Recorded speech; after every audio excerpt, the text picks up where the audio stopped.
Another onslaught of accusations are coming out against Russia this afternoon. The U.S. State Department is pointing to the release of a 4-page document with satellite images of eastern Ukraine as evidence of Moscow's tampering in the region.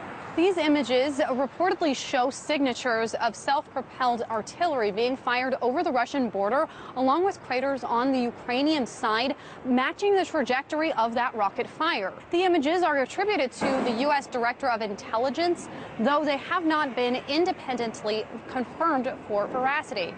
State Department officials say that the heavy shelling occurred between July 20th and July 23rd after the downing of Malaysian Airlines Flight 17, and that these images unequivocally prove that Russia is militarily involved in the region. It's clear that Russia has a significant influence over the separatists and could, if it so desired, get them to cease and desist. So in that sense, there is a clear and ongoing culpability by Russia for events in eastern Ukraine and for a failure to de-escalate the situation, and indeed for the context in which all of this has happened, including the shoot-down of the airliner. So let's take a look at some of these images. Now, this one is from July 23rd, and it reportedly shows a variety of munitions being fired in the direction of the Ukrainian military's unit stationed in that region.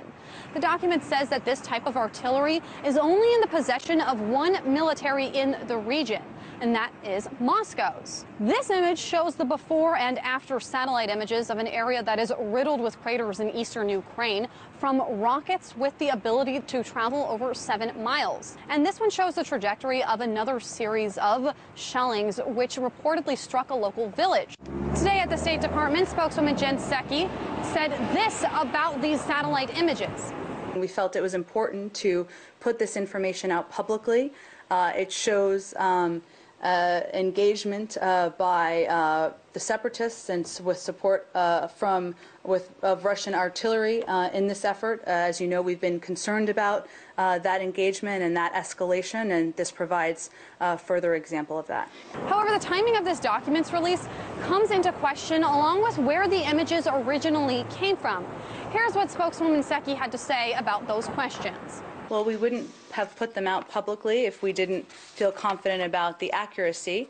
Obviously, we declassify information as we can to make it available to all of you and to the American public and the international community, and that was the case here. Now, these most recent revelations could have broad implications for Moscow. The U.S. might be able to use this evidence as leverage to convince members of the European Union to broaden their own sanctions or to add new sanctions against Russia, a notion that is looking more likely by the day. Reporting in front of the State Department, Megan Lopez, RT.